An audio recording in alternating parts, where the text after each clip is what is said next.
Toma 2 segundos abrocharse el cinturón de seguridad. Juan no se tomó el tiempo para hacerlo y por eso todavía se está recuperando de un choque automovilístico de hace años. Ricky no pensó que fuera importante y su terapia física después del choque ha costado miles de dólares. Y Patricio no quería llegar tarde y ahora pasará semanas en el hospital. Abróchate el cinturón de seguridad. Son 2 segundos que pueden salvar tu vida. Abrochado o multado. Un mensaje de NHTSA. Mañanas en Libertad. El ministro del Interior, dirigido por Fernando Grande Marlaska, ha suprimido la ORIS, Oficina de Relaciones Informativas y Sociales, que formaba parte de su departamento de prensa y estaba compuesta por unos 8 agentes de la Guardia Civil. La decisión fue comunicada a los afectados mediante un mensaje de WhatsApp, incluyendo a veteranos con décadas de servicio. Fuentes internas de la Guardia Civil relacionan esta medida con el malestar en el gobierno por investigaciones por corrupción llevadas a cabo por la Unidad Central Operativa, la UCO, recientemente señalada desde Moncloa, y por José Luis Ábalos por presuntas filtraciones negadas por la propia unidad. La disolución fue oficializada el 29 de abril por la directora general de la Guardia Civil, Mercedes González, como parte de una reestructuración de la Oficina de Comunicación. A partir de ahora, esta quedará exclusivamente en manos de agentes del Cuerpo Nacional de Policía, más próximos jerárquicamente al ministro. Bueno, pues este es uno de los primeros resultados de la filtración de los mensajes. Ya ven ustedes que en nuestra opinión tiene trascendencia, aunque de momento no ha salido nada punible.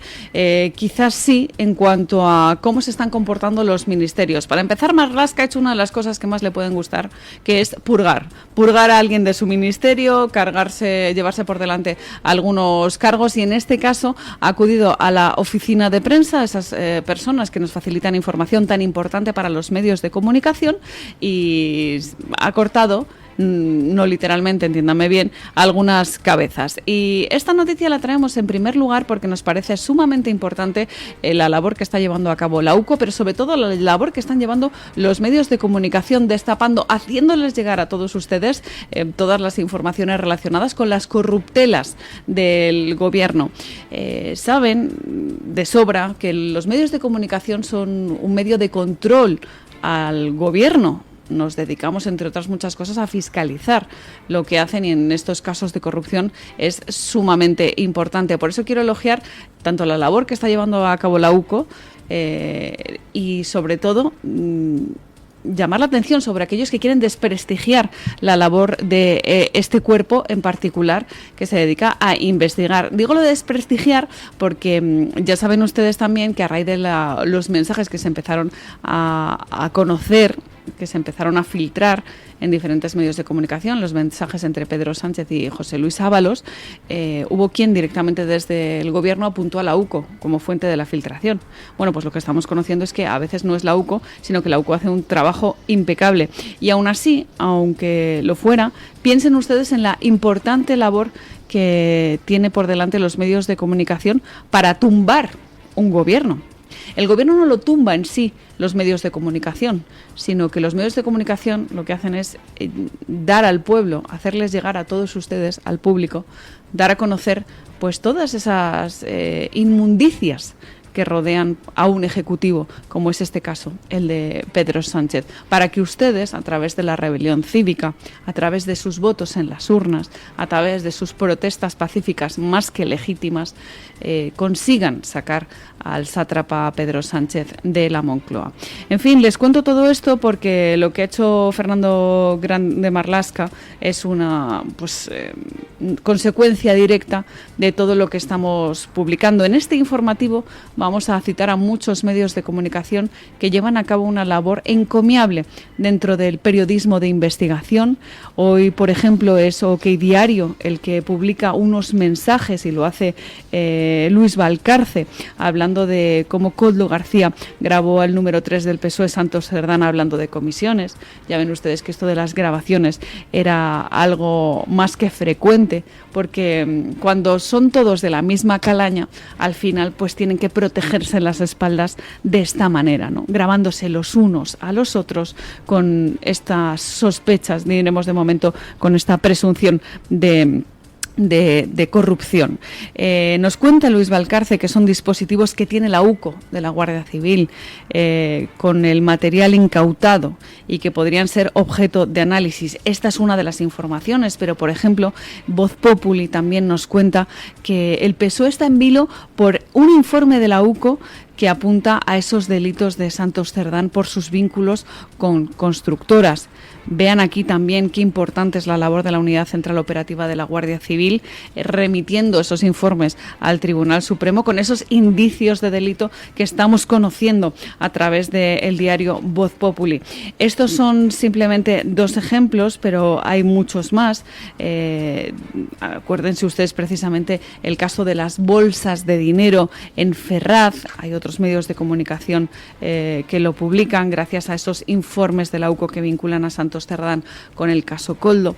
En fin, yo les cuento todo esto precisamente para poner en valor, y eso que a mí esta expresión tampoco me gusta mucho, lo que hacen medios de comunicación. He citado a OK Diario, Voz Populi, también Artículo 14, que es el que publica que Aldama declaró que fue testigo de cómo Koldo García le entregaba a Cerdán ese sobre con 15.000 euros en un bar de la calle Ferraz, y que de hecho la UCO tiene información concreta sobre ese cobro de mordidas de la trama corrupta en la que participaban, entre otros muchos, José Luis Ábalos, su asesor, Koldo García, y también Víctor de Aldama, el famoso comisionista, que es el que ahora está empezando a tirar de la manta. En fin, cuestiones que pone encima de la mesa la UCO, cuestiones de las que se hacen eco los medios de comunicación a través de sus departamentos de investigación, y de los cuales, pues ya ven ustedes que el ministro Grande Marlaska prefiere que estén callados y, por tanto, ha purgado aparte de su gabinete de prensa. El juez del Tribunal Supremo, Leopoldo Puente, que instruye el caso PSOE, ha rechazado ampliar las investigaciones a las presuntas irregularidades en la concesión de licencias de hidrocarburos a Villafuel o al rescate de Air Europa. Ambos asuntos habían sido relacionados con los principales imputados, el exministro José Luis Ábalos y su exasesor Koldo García. En su auto, el magistrado concluye que no hay indicio alguno de que sus actuaciones fueran ilícitas. No obstante, sí alude a la posible intervención de terceras personas no aforadas en la trama, presuntamente dirigida por el empresario Víctor de Aldama, lo que podría dar lugar a nuevas investigaciones en otros juzgados. Entre esos nombres figura el de Begoña Gómez, esposa del presidente del gobierno, mencionada en informes de la UCO. El juez también cita que, según el atestado, el CEO de Air Europa, Javier Hidalgo, había considerado poco efectivas las gestiones de Ábalos y Koldo, optando por explorar otras vías para acelerar el rescate de la aerolínea. Bueno, pues cuando hablamos de la UCO hablamos de muchas informaciones, y en este caso nos queríamos hacer eco de lo que está pasando con Begoña Gómez. Saben que precisamente esta semana ha sido intensa en cuanto a declaraciones de todo su entorno sobre un caso concreto que era sobre el adueñamiento, el apropiamiento del software. Es una de las cuestiones que tiene encima de la mesa, también su intercesión, su mediación, en fin, el tráfico de influencias a la hora de gestionar el caso de Air Europa, cómo se salvó esa aerolínea y los contactos que tenía Begoña Gómez en aquel momento, si salió o no beneficiada de de esta gestión, que ya saben ustedes que para todos es bastante conocida. En fin, 2 cuestiones de las que la UCO se hace eco y que permiten precisamente a los tribunales seguir investigando, pero a mí me gustaría poner el foco en cómo están reaccionando los políticos frente a estas informaciones de las que nos estamos haciendo eco los medios de comunicación. Por ejemplo, ayer Alberto Núñez Feijóo se dio un baño de masas en la pradera de San Isidro, al igual que otros muchos políticos, como por ejemplo el caso de Reyes Maroto, que iba ataviada con un traje de chulapa bastante particular. En el caso de Óscar López llevaba un clavel en la solapa. El caso del socialista es paradigmático de cómo no hay que ponerse un clavel en la solapa y sobre todo cómo, en fin, acudir a la pradera de San Isidro puede darse la vuelta, porque terminó abucheado con gritos y vítores hacia Isabel Díaz Ayuso. Pero en el caso de Alberto Núñez Feijóo, ayer hizo unas declaraciones en la pradera de San Isidro que me llamó la atención, porque dijo que nunca habíamos tenido un gobierno tan en vilo por las portadas de los periódicos, y aquí sí que le tenemos que dar la razón al líder de los populares. pero también dijo que tiene más allegados investigados que presupuestos aprobados. Y ante esta cuestión, que es una realidad inequívoca, lo que es importante es preguntarle a Alberto Núñez Feijóo, como líder de la oposición, ¿qué está haciendo él para precisamente acabar con Pedro Sánchez? Porque le exige que ponga fin a este esperpento, y de hecho utilizó esta palabra.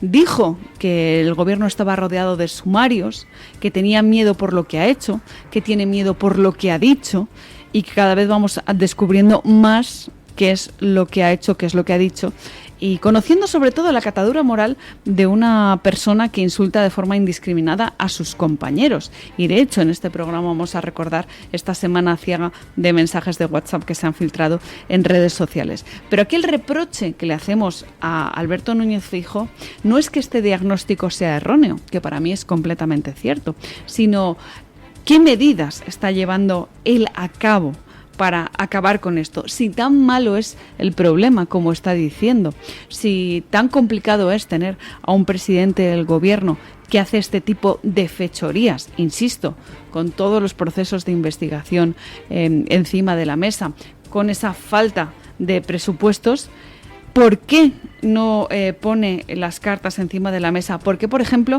cuando se presenta una moción de censura por parte de Vox, lo que hace es mirar al otro lado? ¿Por qué no hace unas réplicas a la altura de las circunstancias en el hemiciclo? ¿Por qué no investiga más según qué cuestiones? Y la más grave de todas, ¿por qué vota en algunas ocasiones el Grupo Popular de la mano del Partido Socialista?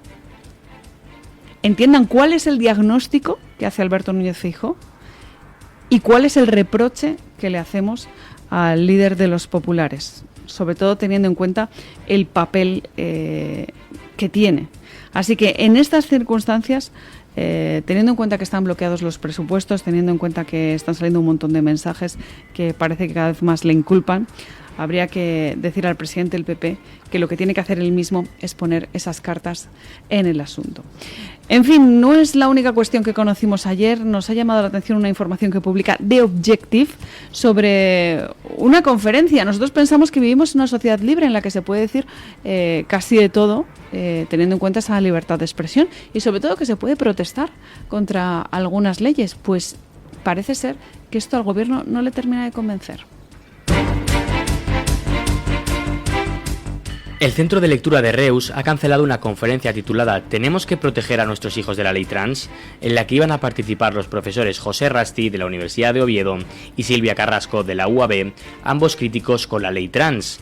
La cancelación fue comunicada este martes, pocos días antes del acto previsto, con el argumento de que no se puede cuestionar una ley ya aprobada y que el debate carecía de pluralidad. Los ponentes aseguran que ofrecieron confrontar sus ideas con defensores de la norma e incluso propusieron un representante de la Generalidad de Cataluña sin éxito. La conferencia llevaba meses programada, con vuelos y alojamientos ya pagados por la fundación organizadora Jara Barceló.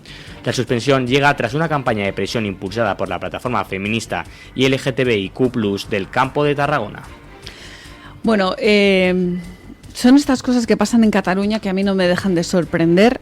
Estamos, por desgracia, acostumbrados a que se cancelen según qué actos, amparándose en no sé muy bien qué, porque lo último que han dicho es que no se puede protestar contra leyes que ya se han aprobado, pues que este tipo de cuestiones al final lo que hacen es molestar a según qué personas. En el caso de José Rasti tengo que recomendarles un libro que escribió hace un par de años. Se titula «Nadie nace en un cuerpo equivocado». Y nos cuenta, el subtítulo es bastante explicativo, éxito y miseria de la identidad de género.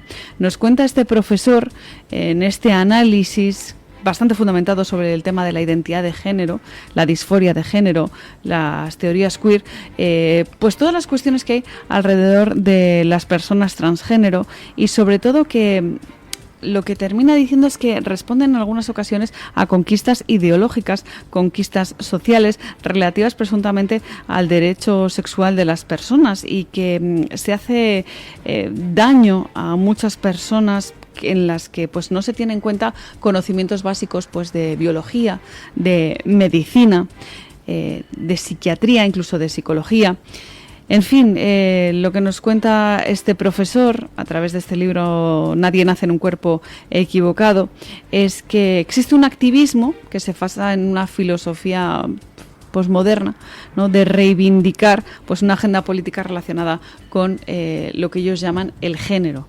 Que nosotros lo deberíamos llamar el sexo, porque hasta donde nosotros sabemos hay género masculino y femenino, neutro en el caso del inglés, pero lo que es el sexo, pues hombre y mujer, como ponía hasta hace nada en el DNI. Pero ya ven ustedes que aquí las cosas van cambiando y al final hay 25 géneros, sexos entre los que elegir. Bueno, lo que está pasando en Cataluña es de no creer. Ya ven que no solamente son cuestiones relacionadas con el idioma, sino con cuestiones ideológicas, que no se puede protestar, no se puede hacer conferencias y sobre todo que no existe esa libertad de expresión que debería ser normal y lógica en una democracia. Pero ustedes dirán, pero ¿lo que tenemos es una democracia o se parece cada vez más a una dictadura? Pues da que pensar, señores, da que pensar, teniendo en cuenta cómo hemos comenzado el informativo, hablando de esas purgas en el ministerio de Fernando Grande Marlaska y terminando casi con esto, con este bloqueo de este acto, ya les digo, sobre identidad de género, porque no se puede disentir de lo que dice la corriente oficial, que en este caso es la del gobierno de Pedro Sánchez y, lógicamente, en Cataluña, la del gobierno de Salvador Illa, que viene a ser el mismo socialismo que se da la mano con los independentistas catalanes, terminando de hacer pues un cortijo para muy poquitas personas que hablan catalán y que creen que Cataluña es suya, cuando Cataluña es de absolutamente todos. Y dicho esto, hay una cuestión que tenemos encima de la mesa que a nosotros nos parece importante, porque ya saben que en este programa le hemos dado mucha importancia a la guerra de Ucrania, a la guerra que libra contra Rusia y sobre todo a la influencia de Donald Trump en esas negociaciones. Bien, pues hoy hay un nuevo acto que me da la sensación que se va a quedar en absolutamente nada, pero la esperanza de la paz es lo que se ve en el horizonte y por eso para nosotros es importante. Las delegaciones de Rusia y Ucrania se reunirán hoy en Estambul para retomar las conversaciones de paz, aunque sin la participación directa de sus líderes Vladimir Putin y Volodymyr Zelensky. Tras varias horas de incertidumbre en el inicio de esta nueva ronda de negociaciones, el presidente ucraniano confirmó que no asistirá personalmente, delegando la representación de su país en su ministro de Defensa. Esta decisión se produjo tras una conversación con el presidente turco Recep Tayyip Erdogan y en respuesta al bajo perfil de la delegación enviada por Moscú.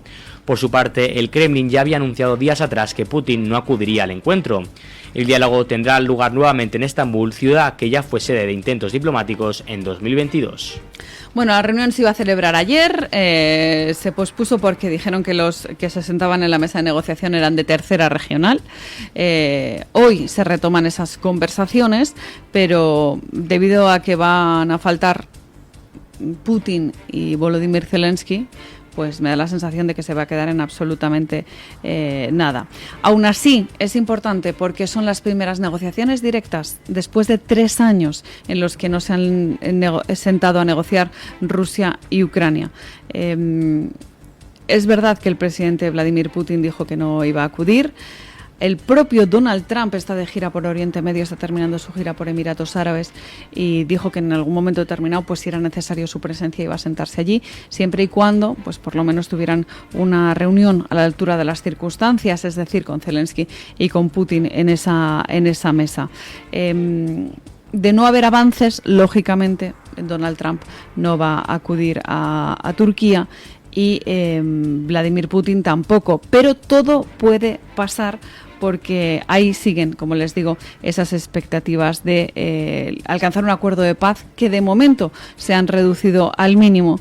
Pero bueno, pues nunca se pierde la esperanza, como les digo, de la paz. Sobre todo habrá que ver en qué condiciones se firma esa paz que para pues muchas personas es importante, sobre todo para el pueblo ucraniano que tan valientemente ha estado luchando durante más de 3 años, como les digo, y sobre todo teniendo en cuenta la pérdida de vidas humanas, que en muchas ocasiones se hace alusión a los terrenos cedidos, los terrenos conquistados de momento por Rusia, si finalmente van a acabar del bando de Vladimir Putin, pero sobre todo a mí lo que me preocupa son todas esas vidas perdidas, toda esa sangre derramada. Entre otras muchas cuestiones, yo culpo a la Unión Europea de haber mirado a otro lado y haber permitido que se prolongue durante 3 años este conflicto, teniendo en cuenta que son nuestros vecinos más directos. Y de hecho yo doy las gracias a Donald Trump por haberse decidido sentar en la mesa para hablar de un conflicto que en realidad pues podía haber dejado de lado, puesto que a nivel geopolítico pues no le era sumamente rentable, y sin embargo quiso poner los puntos sobre las íes en esta guerra que, como les digo, se está eternizando. En fin, de lo que es la información internacional hablaremos en cada uno de los bloques, como ya les digo. Toma 2 segundos abrocharse el cinturón de seguridad. Juan no se tomó el tiempo para hacerlo y por eso todavía se está recuperando de un choque automovilístico de hace años. Ricky no pensó que fuera importante y su terapia física después del choque ha costado miles de dólares. Y Patricio no quería llegar tarde y ahora pasará semanas en el hospital. Abróchate el cinturón de seguridad. Son 2 segundos que pueden salvar tu vida. Abrochado o multado. Un mensaje de Netza.